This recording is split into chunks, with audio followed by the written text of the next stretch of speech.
Selamat malam. Dalam kesempatan ini saya akan bicara tentang menulis skripsi dengan menggunakan film.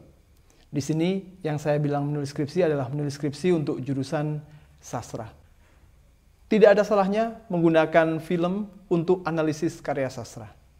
Kenapa? Karena film dan karya sastra konvensional seperti novel atau pementasan atau naskah drama memiliki banyak sekali kemiripan.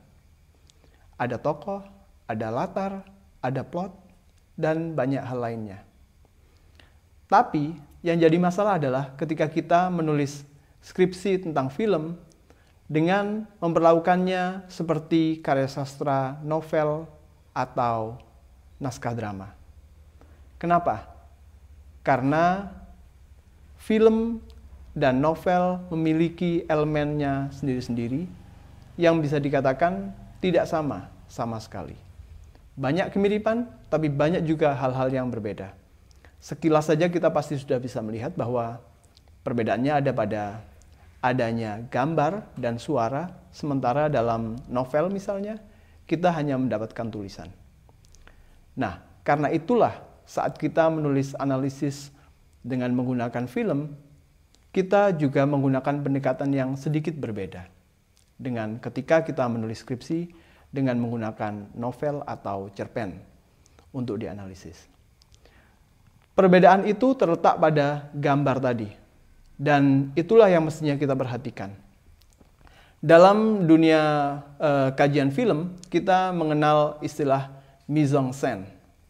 Mise-en-scène adalah secara literal merupakan apa yang bisa terlihat di layar. Hal inilah yang membedakan film dengan karya sastra secara umum. Jika karya sastra konvensional, fiksi konvensional, menggambarkan karakter dengan entah itu dialognya, atau deskripsi tentang tindakannya, atau juga mungkin pikirannya.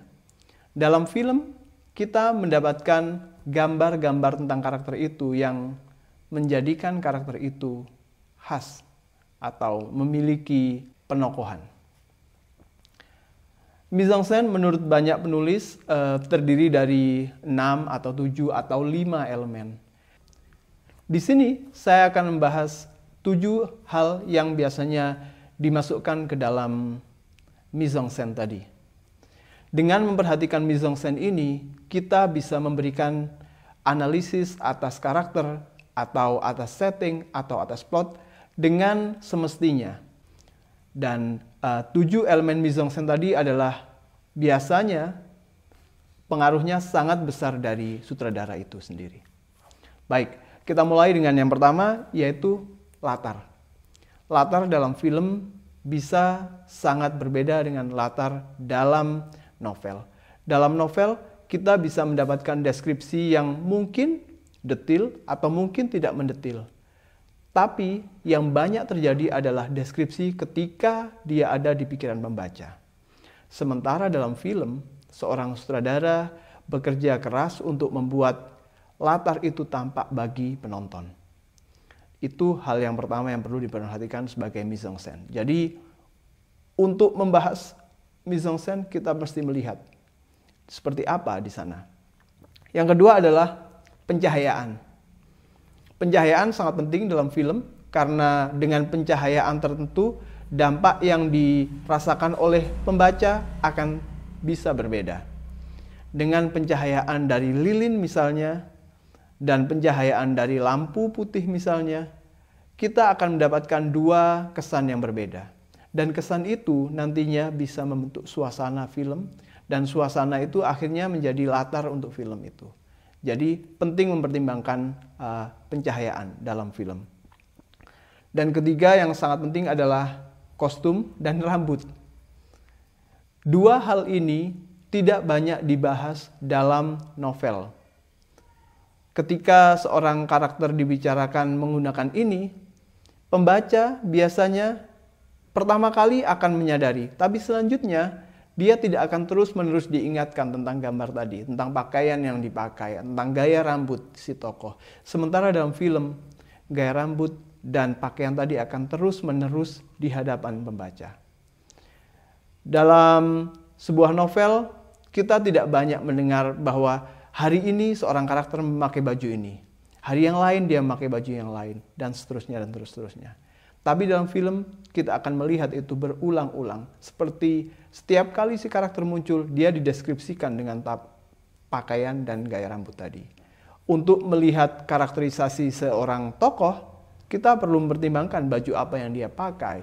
Rambutnya seperti apa. Karena dua hal ini bisa menjelaskan siapa tokoh itu. Atau paling tidak memberi gambaran seperti apa tokoh itu.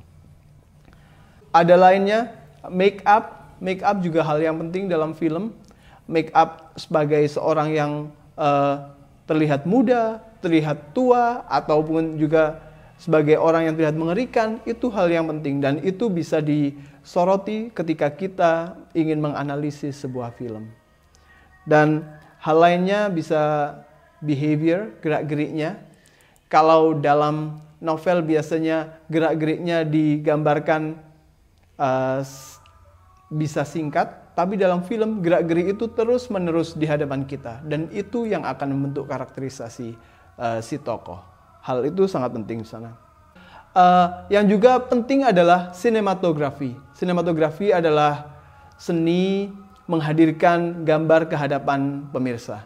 Misalnya, dalam dunia sinematografi kita mengenal istilah long take atau short take.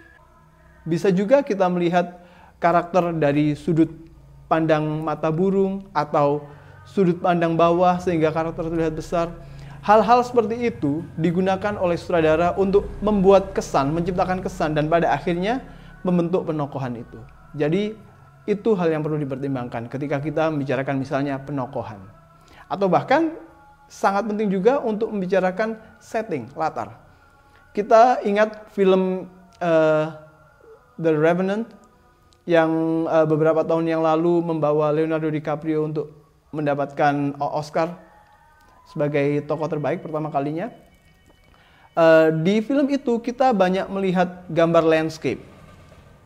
Dan itu sangat penting buat film tersebut. Karena apa? Karena ceritanya berkisah tentang orang yang berjuang agar selamat di alam luas. Dan itu penting untuk menunjukkan bahwa ini sesuatu yang membahas tentang alam luas yang tidak terbatas. Jadi gambar panoramik sangat penting di sana.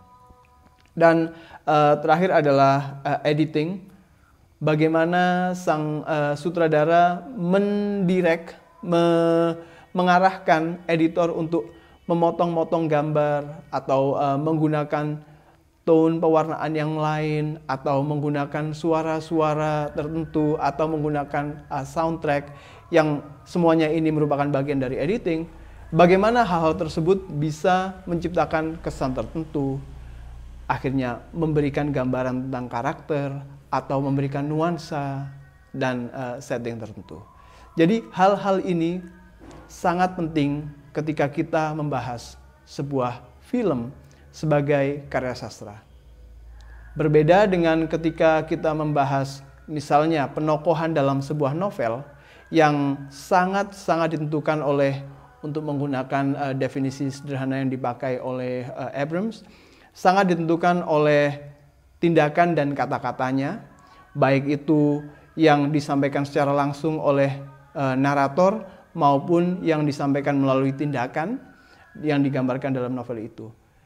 Dua hal ini yaitu dialog dan tindakan sangat bisa digunakan untuk mendeskripsikan penokohan seseorang. Tapi dalam film kita tidak bisa hanya mengandalkan dua hal itu. Karena seperti tadi saya bilang, film adalah karya tidak hanya penulis naskahnya, tapi juga sang sutradara yang menentukan banyak hal sehingga yang tampil di hadapan kita adalah seperti itu.